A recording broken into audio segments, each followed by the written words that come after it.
Digital media संपादक पत्रकार संघटना महाराष्ट्र यांच्या वतीने पत्रकारांच्या मुलामुलींच्या उज्ज्वल भविष्यासाठी स्थापन झालेल्या प्रतिबिंब प्रतिष्ठानचा लोकार्पण सोहळा मोठ्या दिमाखात संपन्न झाला। पुण्याच्या JW मॅरियट या पंचतारांकित हॉटेलमध्ये राज्याचे उच्च व तंत्र शिक्षण मंत्री चंद्रकांत पाटील, राज्याचे ग्रामविकास मंत्री जयकुमार गोरे, आयुष्मान भारत मिशनचे अध्यक्ष ओमप्रकाश शेटे, ABP माझाच्या संपादिका सरिता कौशिक, मंत्रालय पत्रकार संघटनेचे दिलीप सपाटे, संघटनेचे संस्थापक अध्यक्ष राजा माने यांच्या उपस्थितीत झाले। राजा माने यांनी प्रास्ताविकात प्रतिबिंब प्रतिष्ठान काढण्यामागील उद्देश सांगताना हे प्रतिष्ठान गरजू पत्रकारांच्या मुलामुलींसाठी प्रामाणिकपणे काम करेल असा शब्द माने यांनी यावेळी दिला। राज्यातील डिजिटल पत्रकारांना दिशा मिळण्यासाठी डिजिटल मीडिया पॉलिसी जाहीर झाली पाहिजे अशी मागणी राजा माने यांनी केली। याचवेळी एवढ्या मोठ्या हॉटेलमध्ये कार्यक्रम कशाला असा प्रश्न चंद्रकांत दादांनी केला होता। ती आठवण सांगत दादा आम्ही माणसे साधी आहोत परंतु काम टॉपचेच करतो असे सांगून आपल्या कार्याचे प्रतिबिंब स्पष्ट केले।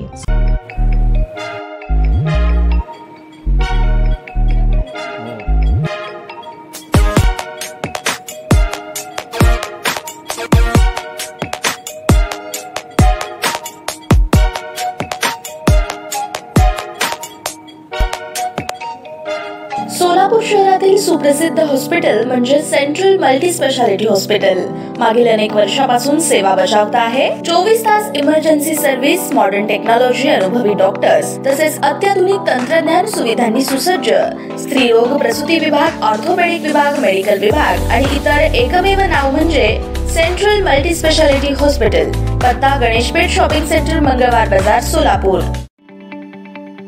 ताज्या बातम्या पाहण्यासाठी प्राईम महाराष्ट्र न्यूज चॅनलला सबस्क्राइब करा।